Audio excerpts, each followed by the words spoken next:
इस कार्यक्रम के पुण्यार्चक हैं स्वर्गीय पंडित श्री रतनलाल जी बैनाड़ा की स्मृति में बैनाड़ा उद्योग लिमिटेड, आगरा।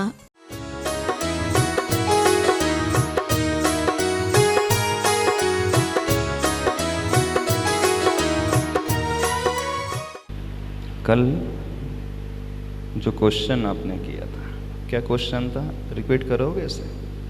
लेकिन मेन बात है कि अगर हम किताबों की विनय करेंगे तो वो भी हमें शिक्षा देगी या नहीं देगी, इसका क्या लॉजिक है? और विनय का मतलब सिर से लगाना या उस तरीके से ट्रीट करना जैसे हम अपने गुरुओं को ट्रीट करते हैं, वो एक क्वेश्चन था। वैसे मेरे को तो क्लैरिटी मिल गई कल ही आपने जो बताया उससे ही, लेकिन फिर भी कितने लोगों के मन में ये डाउट रहता है, एक गुरु की विनय, टीचर की विनय, एक भगवान की विनय, एक पेपर, बुक्स, शास्त्र की विनय, तीनों विनय एक जैसी रहती? अभी पेपर है, कागज है, ये हमें क्या देगा? ऐसे ही है। हम इसकी विनय क्यों करें? चलो, इससे क्या हो जाएगा? चलो एक बहुत अच्छी स्टोरी बताते हैं आपको।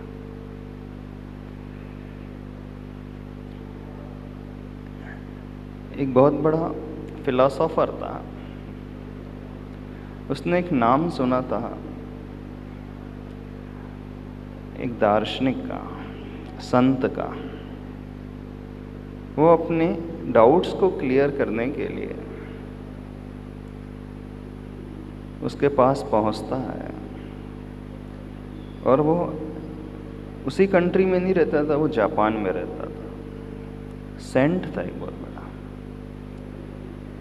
जब मिलने के लिए उसके पास पहुंचता है,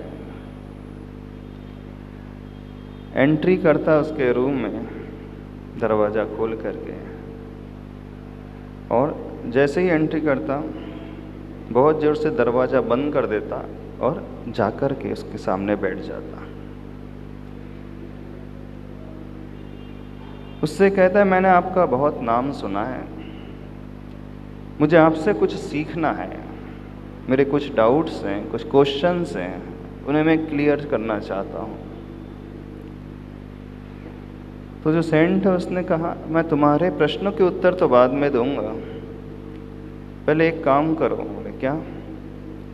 जो तुमने उस डोर से ट्रीटमेंट किया है, इतनी जोर से दरवाज़ा बंद करके आए हो, पहले उससे सॉरी कह करके आओ। क्या कहा उसने? उस दरवाजे से सॉरी कह करके आओ। बिल्कुल उससे वैसे ही क्षमा मांगो जैसे कोई आप लिविंग पर्सन से बात करते हो। बोले हद हो गई, अरे उससे मैं कुछ भी कहूँ, कैसे भी कहूँ, अरे सॉरी बोल दिया, ये कोई कम बात है? वो क्या मेरी बात समझेगा? अच्छा, वो डिब्बा आपकी बात समझेगा? आप हंस कर के बोलो, रो कर के बोलो, पैर पड़ कर के बोलो, डिब्बा देव बोलो, पेन देव बोलो, अथवा पेन बोलो, अथवा XYZ कुछ भी बोल दो, उसके तरफ से कोई रिएक्शन आएगा? सोचो, कोई रिएक्शन आएगा? कोई रिएक्शन नहीं आएगा। जब उसकी तरफ से कोई रिएक्शन आना ही नहीं है, वो तो जड़ है, पुद्गल है, उससे भी कभी क्षमा मांगी जाती है? फिर भी वो मानने को तैयार नहीं थे वो सेंट। बोले जब तक प्रॉपर वो नहीं होगा, बात आगे नहीं बढ़ सकती। बोले क्या करें भैया? बोले प्रॉपर कैसे? बोले बाकायदा पैर छू करके अच्छे से बैठ करके उसको पैर छूना है, इमेजिन करना है वो पूरा डोर है, पूरी एक बॉडी है, उसके पैर कहाँ रहेंगे, उसके हाथ कहाँ रहेंगे, एक लिविंग पर्सन को इमेजिन करके तुम्हें उससे क्षमा मांगना है। अब वो इमेजिन करता है, अब जो नीचे वाला पोर्शन था उसने इमेजिन किया कि ये पैर है, अपन इसको पैर मान लेते हैं। जैसे घर में कोई बड़ा होता है तो उनसे कैसे क्षमा मांगते हैं? पैर पड़ करके? नहीं, नहीं मांगते पैर पड़, ऐसे सॉरी बोल करके आगे निकल जाते हैं। खैर आजकल तो ट्रेंड भी खत्म हो गया है सॉरी बोलने का, क्षमा मांगने का, विनय करने का। तो बिल्कुल प्रॉपरली वो उसी तरीके से बाकायदा झुक करके अपनी मिस्टेक को रियलाइज करता है और कहता है कि गलती हो गई मुझसे, मुझे क्षमा कर देना, मैंने सही तरीके से दरवाजे को बंद नहीं किया, जैसा करना चाहिए था मैंने वैसा नहीं किया।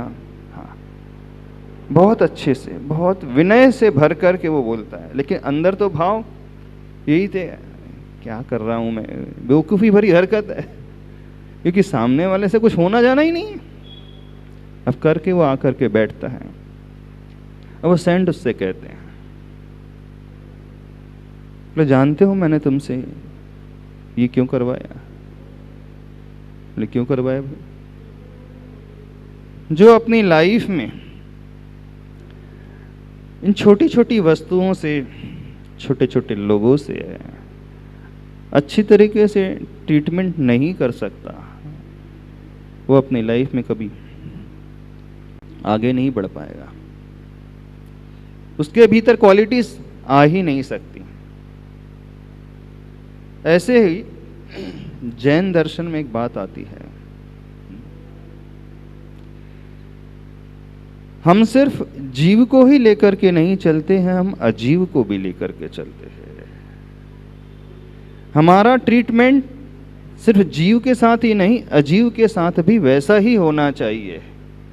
जो व्यक्ति उस नॉन लिविंग से भी बहुत अच्छे से ट्रीट करना सीख लेगा, वही व्यक्ति अपनी लाइफ में हर एक पर्सन जो भी उससे मिलेगा बहुत अच्छे से, इर्रिस्पेक्टिव ऑफ वो क्या रिप्लाई कर रहा है, कर सकता है नहीं कर सकता है, ये मैटर नहीं करेगा। हम इसलिए क्षमा नहीं मांग रहे हैं कि वो अच्छा फील करे, समझना। हम इसलिए विनय नहीं कर रहे हैं कि उसके मन में हमारे प्रति अच्छी भावनाएं पैदा हो जाए। हम उसके लिए कुछ नहीं कर रहे हैं, हम अपने लिए करते हैं। समझ में आ रही है बात? नहीं आ रही? कभी आपने थैंक्स कहा है अपनी लाइफ में उन लोगों के से जिन्होंने आपको बहुत हेल्प की है? अंदर ग्रेटिट्यूड की भावना से आप भरते हैं उनके प्रति? कभी आपने उस मोबाइल को थैंक्स कहा, तुम्हारे कारण मैं कितनी इजीली कम्युनिकेट कर पाता हूँ, तुम्हारे कारण मैं सारी दुनिया से जुड़ा रहता हूँ, तुम्हारे कारण मुझे सारा स्टडी मटेरियल एक ही क्लिक में मिल जाता है, with in fraction of second, तुम्हारे कारण मैं दूर रह कर के भी अपने पेरेंट्स से जुड़ा रहता हूँ, तुम्हारे कारण मैं घर बैठ कर के भी सब कुछ ऑर्डर प्लेस कर सकता हूँ ऑनलाइन, तुम्हारी ही हेल्प से मैं अपनी बैंकिंग भी कर सकता हूँ, एवरीथिंग कर सकता हूँ। मोबाइल हेल्पफुल रहता है कि नहीं आपकी लाइफ? कभी आपके मन में ये फीलिंग आई कि इसको भी हम थैंक्स कहें? थोड़ी हाँ अजीब सी बात बोल रहे हैं। हाँ महर्षि, मैंने प्रॉपर मोबाइल को तो नहीं बट कुछ फीचर्स को ज़रूर बोलते बोलते मैं थैंक यू बोला है। लाइक मैंने गूगल को बोला हुआ है। एक बार मैं एग्ज़ाम दे रही थी तो मेरा पेन भी चलते चलते रुक गया था, फिर चालू हो गया था, तो मैंने बोला भी था थैंक यू पेन, तूने मेरा काम कर दिया। ऐसे कई बार मेरे से हुआ है कि मैंने ऐसे नॉन लिविंग चीज़ों को बोला है थैंक यू, बट किसी वैसे नहीं, फ्लुएंसी में निकला है। फ्लुएंसी में निकला है। पर्पस क्या था भाई? मेरा काम हो गया ना, इसलिए काम हो गया इसका। देखो, जब हमारे भीतर ये भावनाएं पैदा होने लगी, जो भी हमारी लाइफ में हमें मिलता है, जो भी बहुत उपयोगी है, हम उसके प्रति इस ग्रेटिट्यूड की भावना से भरे, इसलिए नहीं कि उसे बहुत अच्छा लगेगा। समझो, चाहे वो लिविंग हो अथवा नॉन लिविंग चीज हो, हम उसके लिए थैंक्स नहीं करते, हम इसलिए थैंक्स कर रहे हैं कि इसके कारण हमारा बहुत बड़ा काम बहुत इजीली हो गया। देखो इंडियन कल्चर में, जैसे हिंदुओं में बहुत सारे देवी देवता होते हैं। वो अन्न को भी देवता बोलते हैं, वो इंद्र को भी देवता बोलते हैं, जल को भी देवता बोलते हैं, वायु को भी देवता बोलते हैं, है ना। धरती को भी वो माँ कहते हैं। कभी सोचना, क्या वो धरती कभी माँ हो सकती? कभी वो जल देवता हो सकता है जिससे हमारी प्यास बुझती है? कभी वो अग्नि देवता हो सकते हैं? कभी वो अन्न जो भोजन आप करते हो वो देवता हो सकता है? भगवान हो सकता है? कंसेप्ट समझना उसके पीछे क्या रहा है। वो भगवान है नहीं है ये तो सेकेंडरी मैटर है।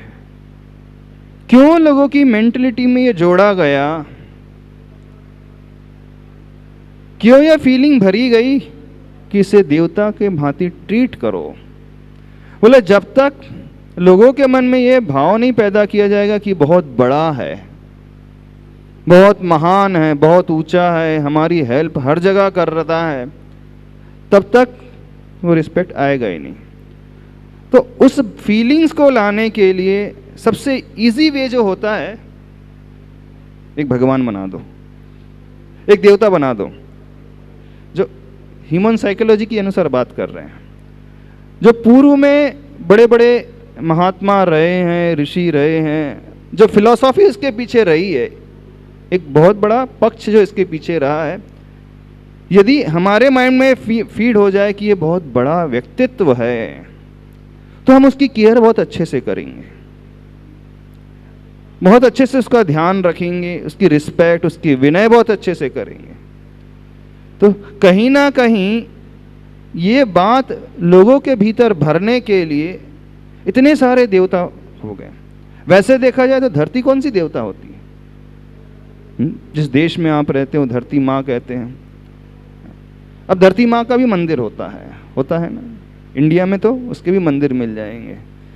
वो सारे के सारे को, पेड़ को भी देवता मानते हैं, वनस्पति को भी देवता मानते हैं, अग्नि, वायु, जल, इंद्र, जो भी है सबको मानते हैं। तो उसके पीछे लॉजिक यही है। अब जैनिज्म के अनुसार हमें उस पृथ्वी को भी बहुत अच्छे से ट्रीट करना है, जल को भी बहुत अच्छे से ट्रीट करना है, उस अग्नि को भी बहुत अच्छे से ट्रीट करना है, उस एयर वायु को भी बहुत अच्छे से, और जो प्लांट हैं वनस्पति उससे भी बहुत अच्छे से। क्यों ट्रीट करना है?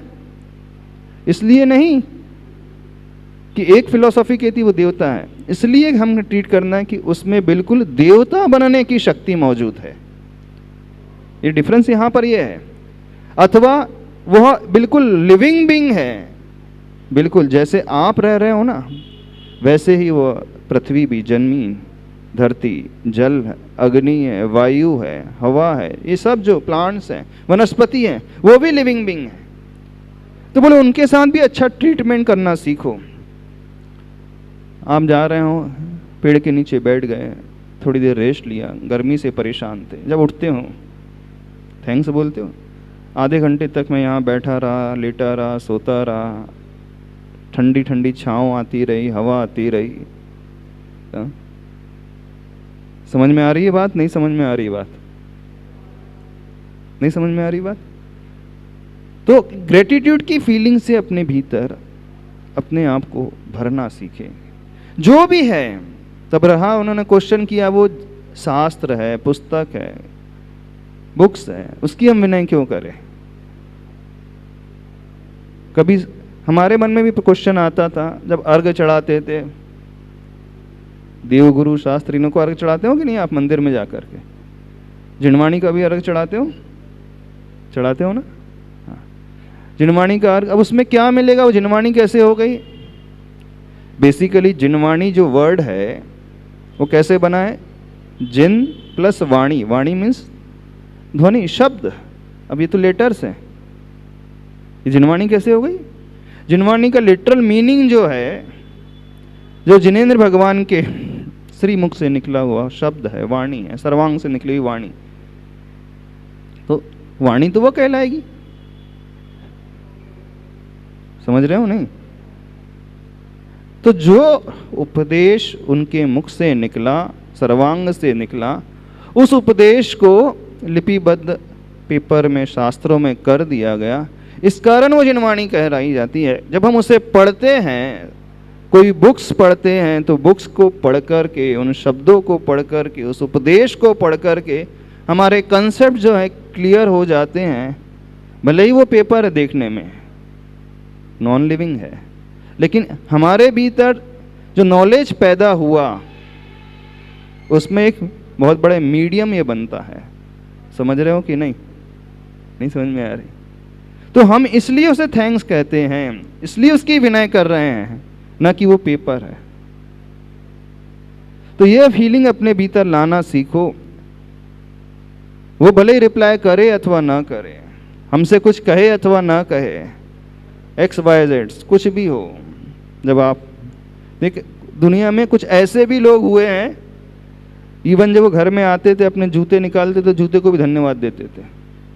मैं सवेरे से लेकर शाम तक घूमता रहा, तुमने मेरे पैरों की बहुत अच्छे से रक्षा की, धूप से मुझे बचाया, कीचड़ से मुझे बचाया, तुम्हारे कारण मेरे पैर सुरक्षित रहे, मेरी जर्नी बहुत अच्छे से हो गई। यदि तुम नहीं होते तो क्या हालत मेरी हो जाती है। इस कारण मैं तुम्हें थैंक्स कहता हूँ। यदि आप किसी को ऐसा कहते हुए सुन ले तो हो सकता है आपको हंसी आने लगे, बोले कैसा पागल है ये। तो पहली बार ऐसा पागल मिला जो जूतों से थैंक्स कर रहा है, पहली बार ऐसा व्यक्ति देखने में मिला जो कपड़ों से थैंक्स करता है, बोले तुम्हारे कारण मैं ठंडी से बचगना हो गया। वो फैन को भी थैंक्स करता है, वो AC को भी थैंक्स करता है, वॉटेवर जो भी मिलती है XYZ। आप जहाँ बैठे हों, वो मैट है, वो चटाई है, दरी है, बोले इतनी देर तक मैं यहाँ बैठा रहा, अच्छा शांति से बैठा रहा, बहुत अच्छा लगा। क्या समझ में आ रही बात? क्वेश्चन क्लियर हुआ कि नहीं? हाँ बोलो। महाराज श्री, ये समझ में आ रहा है कि समर्पण का जो भाव है वो 100% होना चाहिए, तो जो शिक्षा आप ले रहे हो वो पूरी तरीके से ले पाओगे। नहीं, यहाँ पे बात समर्पण की है ही नहीं बेसिकली। अभी हमारा एंगल लाइफ में बाहर की तरफ रहता है, दूसरों की तरफ रहता है। जिस क्षण हम ये समझ जाएंगे कि जो भी एक्टिविटी कर रहे हैं हम अपने लिए कर रहे हैं, गेन हमें हो रहा है, ना कि उस वस्तु को, उस व्यक्ति को हो रहा है। चाहे वो पेन हो, पेंसिल हो, कॉपी हो, डायरी हो, बुक हो, शास्त्र हो, टेबल हो, कुर्सी हो, मोबाइल हो, फैन हो, कुछ भी हो, XYZ, क्लोथ्स हो, शूज हो, चप्पल हो, कुछ भी हो, हमें कुछ मिल रहा है उसके कारण, इस कारण हम उसे थैंक्स कर रहे हैं। भले ही वो रिप्लाई करे अथवा ना करे, वो समझे अथवा ना समझे। तो जैसे हमारा एटीट्यूड इस प्रकार हो जाएगा, देखना वो व्यक्ति, वो इंसान दुनिया में कभी किसी को हर्ट कर नहीं सकता। ऐसा व्यक्ति लाइफ में कभी किसी के बारे में बुरा सोच नहीं सकता, वो कभी किसी से कठोर बोल नहीं सकता, वो कभी किसी से गलत मिसबिहेव कर नहीं सकता। करने के पहले उसके मन में पॉइंट आएगा, मैं कैसे कर दूं, इसने तो कदम कदम पर मेरी हेल्प की है। जो जड़ वस्तु से थैंक्स कर सकता है, तो वो लिविंग पर्सन को कैसे हर्ट कर सकता? समझ रहे हो? थैंक्स कराने का लॉजिक क्या है? थैंक्स कराने का लॉजिक सिर्फ इतना ही है, हम अपने व्यवहार को, एटीट्यूड को, अपनी विचारधारा को इस प्रकार इसके माध्यम से बना लेते हैं कि हम दुनिया में बहुत ऊपर उठ जाते हैं। इस कारण जैन आगम में आता है, जब मुनि महाराज के लिए कहा जाता है तो बोले गलती हो जाती तो उससे भी क्षमा मांगो। बोले 1 इंद्री से, 2 इंद्री से, 3 इंद्री से, 4 इंद्री से, 5 इंद्री जीव चींटी है, बोले उसकी भी क्षमा मांगो। पेड़ पौधा है, घास है, पानी है, अननेसेसरी पानी हमने फेंक दिया, उसकी क्षमा मांगो, गलती हो गई। बोले वो क्या हो रहा है? जब संलेखना होती, समाधि होती है, तो हर एक व्यक्ति से, हर एक प्राणी से क्षमा मांगी जाती है। वो ये देखा नहीं जाता कि वो बड़ा है कि छोटा है। भले ही वो आचार्य परमेष्ठी हों, बहुत बड़े हों, गुरु हैं, गुरु होते हुए भी वो दिन में डेली प्रतिदिन 3 बार क्षमा मांगते हैं। किससे? 1 इंद्री, 2 इंद्री, 3 इंद्री। सिर्फ लिविंग बीइंग ही नहीं, यदि हमने कुछ इस प्रकार का बिहेव कर दिया है पुद्गल के साथ भी, नॉन लिविंग के साथ भी, तो उसके लिए भी क्षमा मांगते। तो उससे कुछ मिल रहा है इसलिए नहीं मांगी जाती है। हम अपने आप को बहुत पवित्र निर्मल बनाते इसलिए क्षमा मांगी जाती है। लॉजिक पकड़ने की कोशिश करना। यदि ये लॉजिक पकड़ में आ गया तो लाइफ में आप कभी गलत कर ही नहीं सकते। देख लेना, जिन लोगों का नेचर बहुत उठ पटांग बोलने का है ना, नहीं है, बात बात में बड़बड़ाते रहते हैं, झल्ला जाते हैं, सुना देते हैं, सहन नहीं कर पाते हैं अपने बड़ों को भी, छोटों को भी, जिसको। कितने लोगों का नेचर ऐसा है, बिल्कुल सहन ही नहीं होती किसी की बात, तुरंत रिप्लाई, तुरंत जोर से एकदम गुस्से से भर करके। कितने लोग करते? खड़े होकर बोलो तो सही। हाँ, कितने लोग ऐसा करते अपने लाइफ में? ऐसा ही है कि कोई भी जब कुछ बोलता है हाँ हाँ तो एकदम से गुस्सा आ जाता है, तो फिर चिल्ला पड़ते हैं उन पर, चिल्ला पड़ते हैं। अब देखना, इस एटीट्यूड को बनाने की कोशिश करो, नेचर ऐसा बनाने की कोशिश करो, फिर उसका ट्रांसफॉर्मेशन आप अपनी लाइफ में देखना। जो हर एक वस्तु, हर एक व्यक्ति की केयर करना सीख जाएगा, वो दुनिया में कभी कुछ भी बुरा कर नहीं सकता, वो गलत कभी कर नहीं सकता, वो पाप कर नहीं पाएगा, क्योंकि कुछ गलत करने के पहले उसका कॉन्शियस उसे अलाउ ही नहीं करेगा, उससे कह देगा ये क्या कर रहे हो। बस ये ही प्रवृत्ति को लाने के लिए ये कहा जाता है आप सबसे क्षमा मांगो, सबसे सॉरी कहो, सबको अच्छे से ट्रीट करो, सबका अच्छे से यूटिलाइजेशन करो प्रॉपरली, चाहे वो बुक्स हो, चाहे वो बैग हो, चाहे वो बस्ता हो, चाहे वो पूजा की सामग्री हो, चाहे वो मोबाइल हो, चाहे वो डिब्बा हो, कुछ भी हो, XYZ। तो उस दार्शनिक ने कहा, सेंट ने कहा, मैं सिर्फ इस कारण तुमसे कह रहा था कि तुम पहले दरवाजे से क्षमा मांगोगे आज, तो एक दिन वो आ जाएगा कि दुनिया में आप बहुत ऊंचा उठ जाओगे। समझ में आ रही है बात? नहीं। अब कितने लोगों को इम्प्रैक्टिकल लगता है? हाँ, अब थोड़ा सा बताना पीछे। कितने लोगों को लगता है कि ये तो बेवकूफ़ी वाली हरकतें सिखा रहे हैं हम? ऐसा तो नहीं लग रहा? अच्छा, इम्प्लीमेंट करना इजी है कठिन है लाइफ में? कठिन है। हाँ, कहाँ प्रॉब्लम आएगा ऐसे इम्प्लीमेंट करने में? क्यों? पीछे वाला क्या प्रॉब्लम आ जाएगा, कहाँ प्रॉब्लम आ जाएगा, क्यों प्रॉब्लम आ जाएगा? आपका क्वेश्चन बहुत अच्छा है। वैसे बहुत सारे लोगों के मन में डाउट रहता है ये, लेकिन पूछते नहीं वो कुछ, है ना? कभी आपने जिनवाणी को अर्घ चढ़ाते समय ये सोचा नहीं, बोले क्या कर रहा हूं मैं? इस कंसेप्ट को नहीं समझने के कारण दुनिया में बहुत सारे लोग भगवान को पूजना छोड़ दिया उन्होंने। बोले ये क्या है, पत्थर तो है। हाँ, कबीरदास का एक दोहा है, पत्थर पूजे हरि मिले तो मैं पूजू पहाड़, ताते तो चाकी भली पीस खाए संसार। बोले पत्थर पूजने से यदि हरि भगवान मिल जाता तो मैं तो पहाड़ को पूजूंगा, और बोले उससे तो अच्छी चक्की होती है जो दुनिया का पेट तो भरती है, आटा पीस करके देती है, लोगों का पेट भर जाता है, रोटी मिल जाती है। इस लॉजिक को नहीं समझने के कारण, ये तो हम भी जानते हैं वो पत्थर की ही मूर्ति है, वो हमें कुछ नहीं दे सकती, ये कागज है, हमें कुछ नहीं दिखा सकता। हम इसको अर्घ चढ़ाते हैं सभी लोग इसके लिए, उदक चंदन तंदुल पुष्प का बोलते हो ना, अर्घ चढ़ाते हो।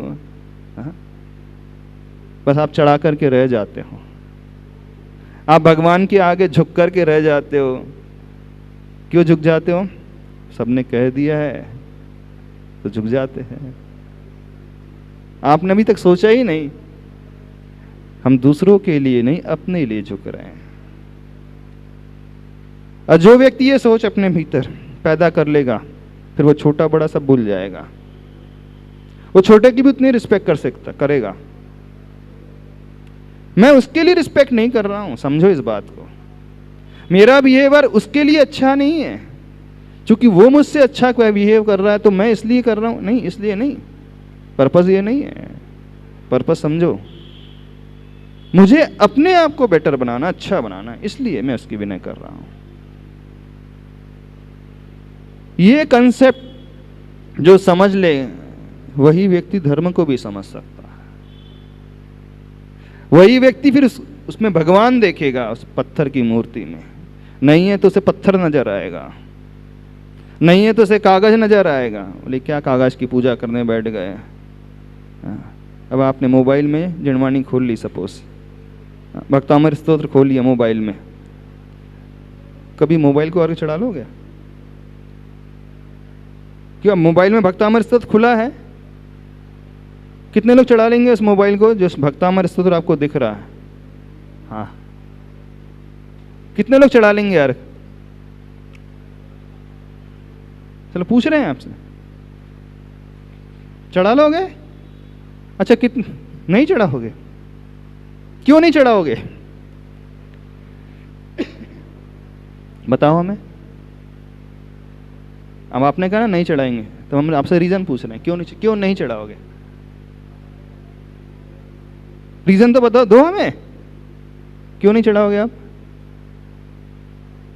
बोलना खड़े होकर के। हम रीजन ही जानना चाहते हैं आखिर। चलो इसी कंसेप्ट को आज क्लियर कर लेते हैं। वैसे अपना वो पॉइंट, अभी वो टॉपिक बाकी है, भाग्य, पुरुषार्थ और कौन कहाँ से आया, कब से आए हैं। हाँ, अभी क्वेश्चन ये था। हाँ बोलो।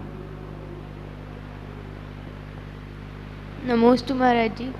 चढ़ा तो देते हैं लेकिन प्रेफर करते हैं कि रिनवाड़ी से ही पढ़ के चढ़ाएं। नहीं, सपोज आप मोबाइल खोल करके बैठे हो और भक्तामृत का एक अर्घ आ रहा है, श्लोक आ रहा है। हाँ, अथवा ई लाइब्रेरी होती है, ई बुक्स होगी, शास्त्र मिल जाएगा आपको। आप भगवान महावीर का चरित्र पढ़ रहे हैं तो उसको देख करके अर्घ चढ़ा दोगे? चढ़ा देते हैं। चढ़ाया कभी आज तक? हाँ, मोबाइल से पढ़ के चढ़ाया। मोबाइल में? हाँ। तो मोबाइल को अर्घ चढ़ाया? मोबाइल पे नहीं चढ़ाया, मोबाइल से पढ़ के अर्घ चढ़ाया। नहीं, मोबाइल से पढ़ कर के चढ़ाना अलग है, हम वो नहीं पूछ रहे हैं। मोबाइल पे नहीं चढ़ाया। अच्छा, मोबाइल यदि हम कहें कि मोबाइल को चढ़ाना तो चढ़ा दोगे? नहीं। हाँ, कितने, क्यों नहीं चढ़ा पाओगे? पीछे में। हाँ, नहीं महाराज जी, चढ़ा भी सकते हैं, क्योंकि काफ़ी जगह ऐसा होता है कि जहाँ पे वो मंदिर नहीं जा पाते, वो लोग फ़ोन से भी पूजा करते हैं। देखो, बस श्रद्धा होनी से चाहिए। पूजा करना अलग चीज हो गई। फ़ोन की सामने भगवान की फ़ोटो लगा देते हैं तो उसकी पूजा करते हैं। जैसे जिनवाणी को अर्घ चढ़ाते हैं, जिनवाणी क्या है आखिर? पेपर ही तो है, नहीं, कागज ही तो है, कागज का टुकड़ा नहीं है। कागज ही पे तो लिखी हुई है। आप बुक है, शास्त्र है, शास्त्र को अर्घ चढ़ा रहे हो, अलमारी में रखे हुए हैं सारे शास्त्र, आप अर्घ चढ़ाते हो। क्या है वो? पेपर, तो पेपर ही पे लिखी है ना। तो आप पेपर को तो अर्घ नहीं चढ़ा रहे हो, कागज को तो अर्घ नहीं चढ़ा रहे हो। वो जिनवाणी है क्योंकि वो भगवान के मुख से निकली है, उसी शब्दों को वहां पर लिखा गया। तो अब मोबाइल, तो मोबाइल भी जिनवाणी बन जाएगी, क्या परेशानी? बस अर्थ है यदि वो खुला हो शास्त्र, तब वो जिनवाणी बन जाएगी। और जब आप म्यूजिक सुन रहे हैं, वीडियोस देख रहे हैं, तो फिर वो दूसरा इंस्ट्रूमेंट बन जाएगा। हाँ, अरे तो ये डाउट हो रहा था कि दिन भर हम इसमें इधर उधर की बातें सुनते रहते हैं, देखते रहते हैं, इधर इधर के वीडियोस देखते रहते हैं, चैट करते रहते हैं, तो इसको हम कैसे? तो समझ में आ रही बात? नहीं समझ में आ रही? पॉइंट को समझने की कोशिश करो। जब तक समझ में नहीं आएगा पॉइंट, सब कुछ अर्घ भी चढ़ाते जाओगे, रोज जिनवाणी में कुछ नहीं मिलेगा। हम कहना। हाँ महाराज जी, जैसा आपने बोला कि हम बाकी सारे काम भी करते तो उसके प्रति वो विशुद्धि वाले हाँ, भाव नहीं विशुद्धि वाली भाव नहीं आती है, नहीं आती, फीलिंग नहीं आती। लेकिन जिस समय जिनवाणी खुली है उसमें, तब तो वो जिनवाणी हो गई। हाँ, तो उस समय तो हम उसे ऊपर ही रखते हैं, ऐसा नहीं कहाँ कि ऊपर नीचे- रखते हैं? हमने देखा कि लोग तो पैर पे रखे हुए हैं, हाँ, नहीं, लैब टेबल पे ही रखे हुए हैं, और वो पूजा की पंक्ति पढ़ रहे हैं, भक्तामृत स्तोत्र पढ़ रहे हैं। तो हमारे लिए कागज पूजनी नहीं है, अंतर समझो। उसमें जो लिखा शब्द है, और चूंकि वो शब्द हमें भगवान के भावों तक लेकर के जाता है, इसलिए वो जिनवाणी कहला रही है, वह शास्त्र कहला रहा है, आगम कहला रहा है। तो जिस समय मोबाइल में खुल के, तो मोबाइल भी जिनवाणी बन जाएगी। वो फिर मोबाइल थोड़ी रहेगा, सेलफोन थोड़ी रहेगा, वो कैमरा नहीं रहेगा आपका, वीडियो कैमरा, वीडियो कॉलिंग हो रही है वैसा नहीं रहेगा। उस समय तो जिनवाणी बन गई। इस लॉजिक को पकड़ लोगे तो फिर हर लॉजिक तक पहुंच जाओगे। समझ रहे हो कि नहीं? तो हमारा पर्पस जो है उस पेपर के पैर छूना नहीं, उसकी विनय करना नहीं है, क्योंकि उससे हमें कुछ मिलता है, हमने सीखा है। वो भगवान की वाणी को वहाँ पर संकेत के रूप में लेटर्स से लिखा गया, इस कारण हम उसकी विनय कर रहे हैं। तो ये कैसे पॉसिबल होगा कि व्यक्ति का नेचर इस प्रकार का बन जाए? तो हम ये कह रहे हैं, दुनिया में हर एक की उपयोगिता समझने की कोशिश करो। जब हम उसकी उपयोगिता समझ लेंगे तो हम उसे हर्ट नहीं कर सकते, हम उसके साथ मिसबिहेव नहीं कर सकते, हम उसके साथ गलत ट्रीटमेंट नहीं कर सकते। फिर वो पेपर हो, शूज हो, शर्ट हो, कैप हो, अन्न हो, पानी हो, घर हो, चटाई हो, कुछ भी हो। क्यों नहीं करेंगे? क्योंकि ये हर कदम पे मेरे लिए कुछ दे रही है। फिर वो अननेसेसरी कुछ वेस्ट भी नहीं करेगा। देखना, आप बैठे बैठे पेपर फाड़ करके फेंक देते हैं, आप बैठे बैठे चटाई तोड़ते रहते हैं, आप बैठे बैठे जो है पत्थर फेंकते रहते हैं, आप बैठे बैठे नल खाली खुला छोड़ करके चले जाते हैं, फैन चल रहा है तो चलते रहता है, लाइट चल रही है तो चलती रहती नहीं है मंदिर में। क्यों? आपकी वो फीलिंग क्यों नहीं आ रही? क्योंकि आपने समझा ही नहीं अभी तक। नहीं समझ में आ रहा हमारा पॉइंट? तब थैंक्स का सबसे कर सकते हो, किससे? रोज घर में पहुंचने, कपड़ों से थैंक्स बोलना, तुमने कितने अच्छे से मुझे रखा संभाल करके। इम्प्रैक्टिकल लग रहा है? इम्प्रैक्टिकल तो नहीं लग रहा? बेवकूफ़ी भरी हरकत लग रही है? ये क्या करवाया जा रहा है? कभी करा नहीं है। अच्छा, लेकिन अंदर तो ये भाव ला सकते हैं कि नहीं ला सकते? कुछ तो भी और हम करवा रहे हैं आपसे। देखो, जब जैन साधु मुनिराज उस पेड़ से क्षमा क्यों मांग लेते? मुनि महाराज, आचार्य भगवान तो कितने बड़े होते हैं, पेड़ पौधा कितना छोटा सा, एक इंद्रिय, ये संगी पंचेंद्रिय। इवन कुछ गिर भी जाए, सही तरीके से हम उस टेबल का यूज नहीं कर पा रहे हैं तो भी क्षमा मांगते हैं। बोले क्यों क्षमा हो मांग? क्योंकि इसमें हमारा प्रमाद हो गया। क्या हो गया? हमारा प्रमाद हो गया, केयरलेसनेस हो गई। और जहाँ केयरलेसनेस होगी वहाँ निश्चित रूप से हिंसा होती है, वहाँ निश्चित रूप से पाप होता है। तो इसको ध्यान में रखते हुए वो क्षमा मांगते, हम ये कह रहे हैं। भले ही उसमें जीव मरे अथवा ना मरे, लेकिन हमने जो क्षमा मांगी हमारे प्रमाद के कारण मांगी, हमने उसका ध्यान नहीं रखा। आपने डिब्बा, देखो हमारे गुरु जी महाराज बोले, आपने डिब्बा ऐसा रख दिया, सपोज इसके नीचे छोटी छोटी चींटी होती, आपने पटक दिया, अभी तो नहीं है, होती तो मर जाती, नहीं मर जाती। तो हम दुनिया में कभी किसी के लिए कुछ नहीं करते, सब कुछ अपने लिए करते हैं। अच्छा, आपने जैन साधु को देखा है ना, मुनि महाराज को देखा है? मुनि महाराज का कि कितने व्रत होते हैं पता है आपको? एक व्रत होता अहिंसा महाव्रत, है ना? तो मुनि महाराज चींटी को बचाते हैं कि नहीं बचाते? जब वो चल रहे हैं और पैर के सामने देख रहे चींटी आ गई, तो चींटी को बचाते हैं कि नहीं बचाते?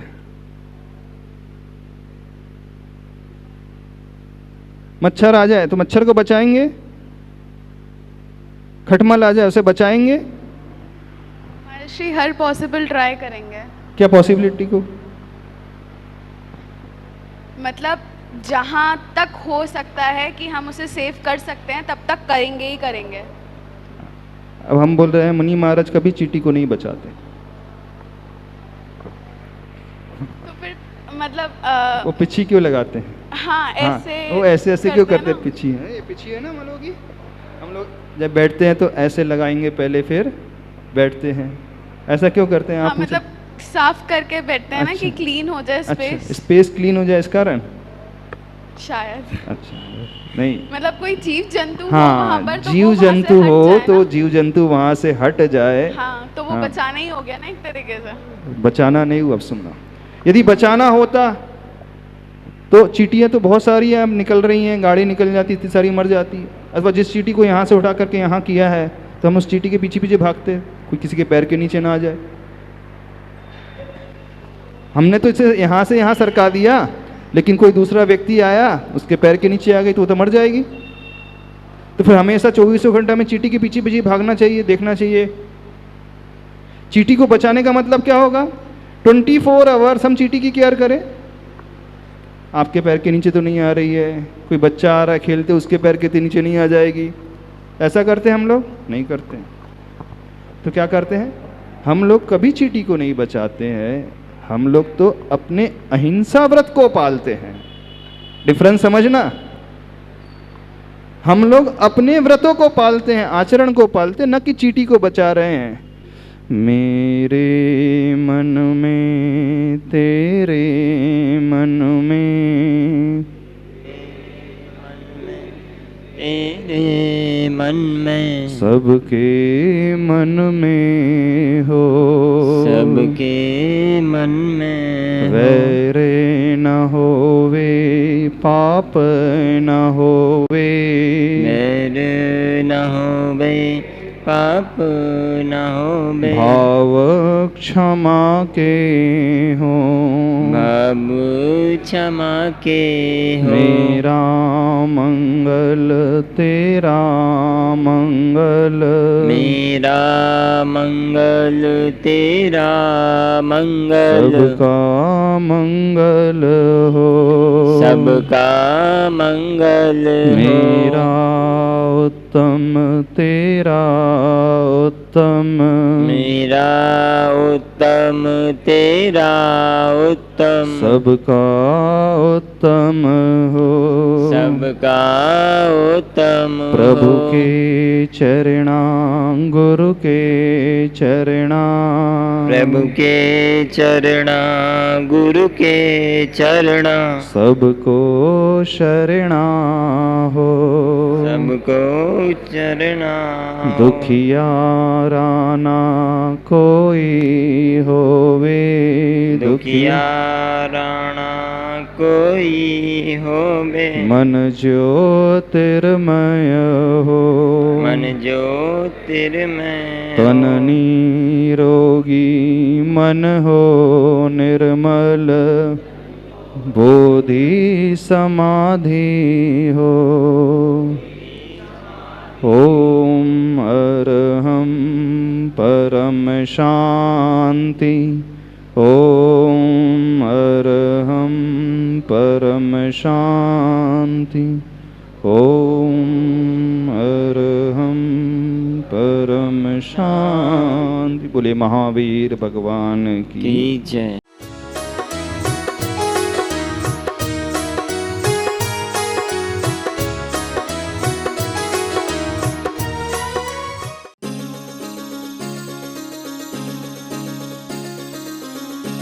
इस कार्यक्रम के पुण्यार्चक थे स्वर्गीय पंडित श्री रतनलाल जी बैनाड़ा की स्मृति में बैनाड़ा उद्योग लिमिटेड, आगरा।